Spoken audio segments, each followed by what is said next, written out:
Now, if you were concerned about the Chinese spy balloon, you should be very concerned about TikTok inside of your phone. The government has a responsibility to protect the public from this type of espionage and propaganda from the Chinese Communist Party. And I expect Congress will come together in a bipartisan fashion and address that. Hey everybody, I hope that you're all doing well. We had a big week in Congress this week. I've got some updates on Secretary Blinken, Secretary of State, his testimony in the Foreign Affairs Committee, TikTok, a bill to ensure parents know that their children, what they are taught. Let's get into all of those issues. First up, in the Foreign Affairs Committee, Secretary of State Antony Blinken made a rare appearance to take questions on some of the biggest issues facing the United States and the world. But as I've come to expect from this administration, he took lots of questions, but he failed to give any real answers. Largely, he did answer a few of my questions, but when it got serious, he didn't want to commit to things and he didn't want to answer. He wouldn't even give a straight answer as to whether or not he would return to the House to answer questions about the botched withdrawal from Afghanistan, even after Republicans and Democrats alike, all of them were asking him about this issue. Take a look. Will you give us a commitment that you will come back here to discuss specifically the withdrawal of Afghanistan? Congressman, we'll make sure going forward, especially as the work of this committee and other committees continue on Afghanistan, that the State Department will be present and engaged. Will you come back and answer questions about the withdrawal of Afghanistan? I'm not going to prejudge that. The Biden administration's complete and utter lack of planning resulted in the deaths of 13 Americans and the loss of billions of dollars in military equipment. There's bipartisan outrage, and yet Joe Biden and Antony Blinken are still trying to hide and avoid any responsibility. And even worse than that, they're not making any effort whatsoever to try and learn from the mistakes that were made. Learn from the mistakes that cost Americans their lives. Learn from the mistakes that are still costing people their lives as they run around Afghanistan trying to not have their heads cut off by the Taliban. And that's the fact of it. That's not going to fly with me. As the chair of the Foreign Affairs Subcommittee on Oversight and Accountability, I'm going to make sure that we get answers to all of those questions and everything else that we need to be told about that withdrawal. Every Gold Star family, every veteran who spent 5 minutes or 5 years in Afghanistan, every SIV, Special Immigrant Visa recipient who was abandoned by our government, they deserve nothing less. I want to switch gears and I want to talk about a couple other issues.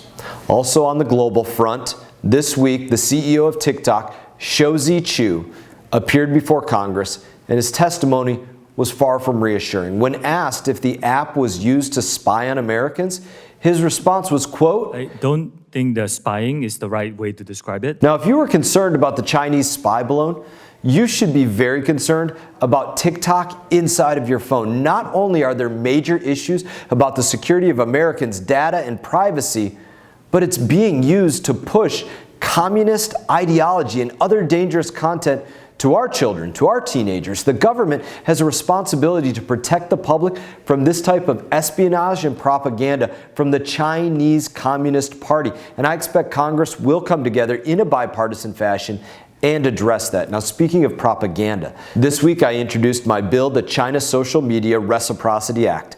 TikTok is not an isolated incident.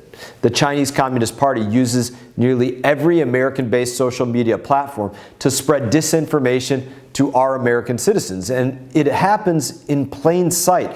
Countless CCP officials have accounts on Twitter, Facebook, Instagram that they use to sow division in our country and sing the praises of a regime that engages in genocide.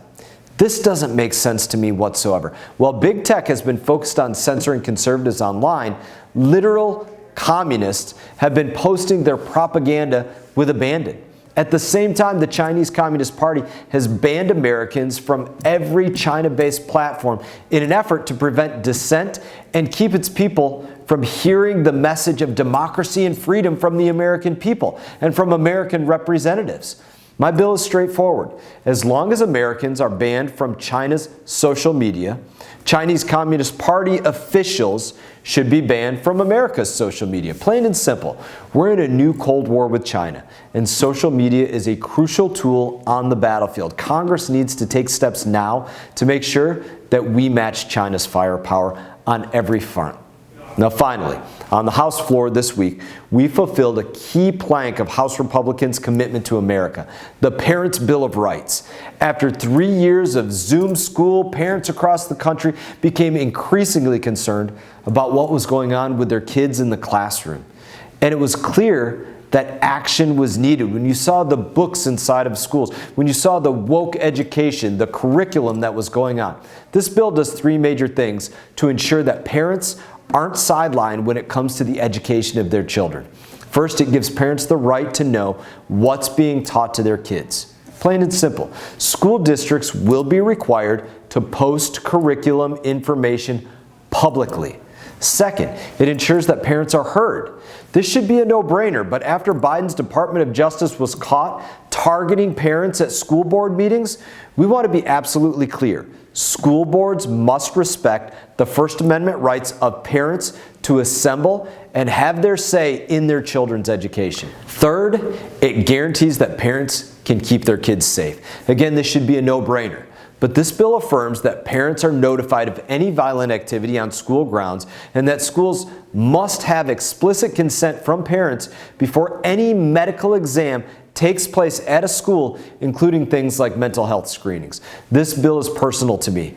My wife and I made the choice to homeschool our children, and that was absolutely the right decision for our family. I believe that every family should be able to make that same decision. It's a parent's right to decide how their children are educated. The bill now heads over to the Senate, and I hope that they'll act quickly and send it to the President's desk. As always, it is an honor to serve you as your representative. I look forward to seeing you all around home. As I always say, there's not an issue that's too small. Anything that we can help with, do not hesitate to reach out to us. I wish you all the best. You all take care. Hey everyone, thank you for watching this video. If you enjoyed the video, please click like and subscribe. I will be back on YouTube with more exclusive content, so stay tuned.